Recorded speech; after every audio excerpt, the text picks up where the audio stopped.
some 50 kilometers, 60 kilometers, 80 kilometers away from Wajir. And there were some people who made it, an effort to actually rescue people, including Anila Tonelli, Muhammad Ibrahim, the MP, and others who actually tried and rescued a lot of people, and maybe got some of the bodies and buried them in mass graves.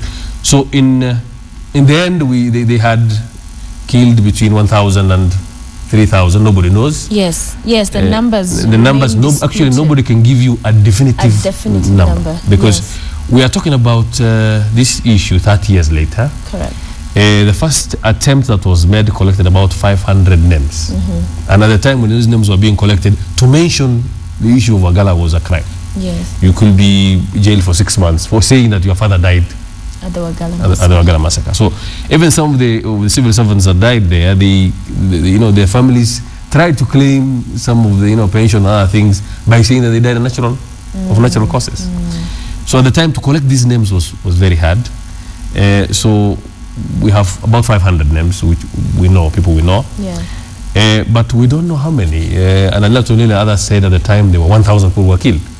Other people are saying it was between 1,000 and 3,000 because there are so many people are not know where they are.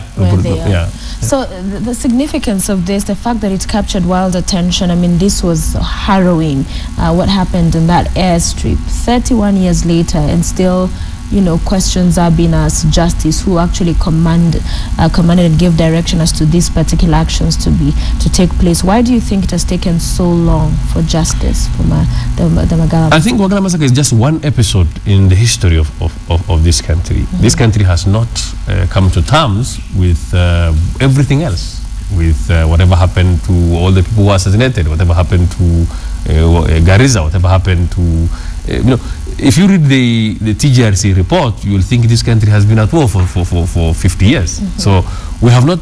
It's not just Wagalla Massacre. Wagalla Massacre is just one. What about the rest? What about from the time of independence?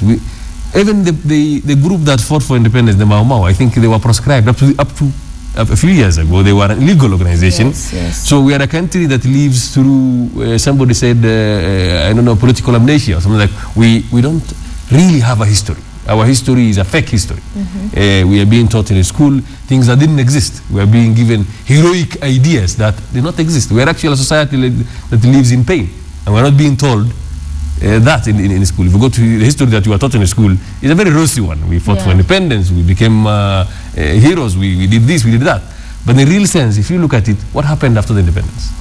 And as far as the recommendations go on Wagalla Massacre, is one for an apology, that simply the government and perhaps the president just come out and say we are sorry that this happened.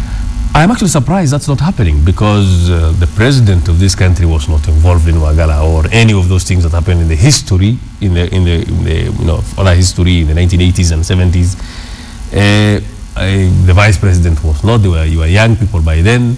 We have a new elite of people who are leading this country. I don't know.